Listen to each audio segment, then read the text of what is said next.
From an unnamed texter, you want hype for the tourney? Michigan State versus Duke in that 12-seed play-in game. Must-watch game to kick off the tournament. That would be true. Here's another one. Give us Michigan State Duke in the playoff game. Next one. How do they have Sparty in? This team is not good. They have one good week. That shouldn't get them in. That's from Mike. Well, I mean, that one good week was phenomenal. This wins over 2 top 5 teams. And I don't know that everybody does. I am starting to suspect that Lenardi went on a bender last night, or maybe he got, what happened? Is he trapped under some heavy furniture in his house? He hasn't updated his brackets. But Jerry Palm's got him in. And that one good week was really good. Now, the variability with Michigan State, the how good is your good and how bad is your bad, it's a wide variability with this team. Like it is.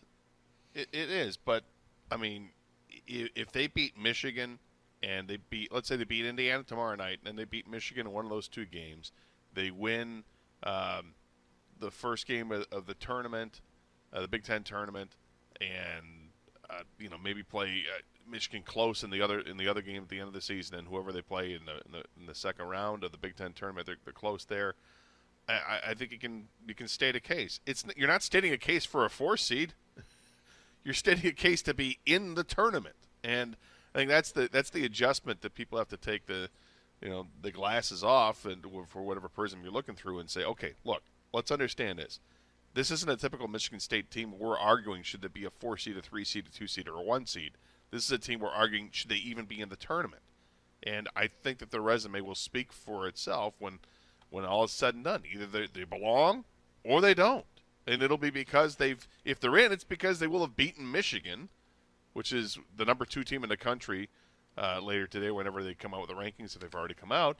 And they've got the wins over Illinois and Ohio State, and maybe they can get another big win in the Big Ten tournament. So that's how they'll get in. Well, but there's no guarantee that they will because they got some tough sledding here, man. Anybody that makes a comment like that, how can they possibly get in, isn't looking at the resume of, let's say, a Colorado State or a Xavier or a Boise or these other teams that are also considered right there on the cut line.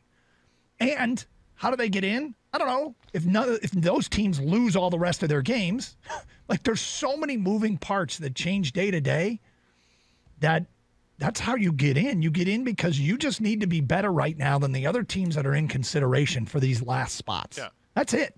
And if that means Michigan State wins 1 game the rest of the way, but Boise, Xavier, Colorado State, UConn, they lose out, Michigan State might get in. Like you can't there's too many moving parts to know right here and now. It's just when the wheel stops spinning, which is at the end of the Big Ten tournament, do you have a better finish than the other teams that are trying to do the same thing you are? That's what it comes down to. Yeah, and again, the resume will speak for itself. Yep. They're in or they're not.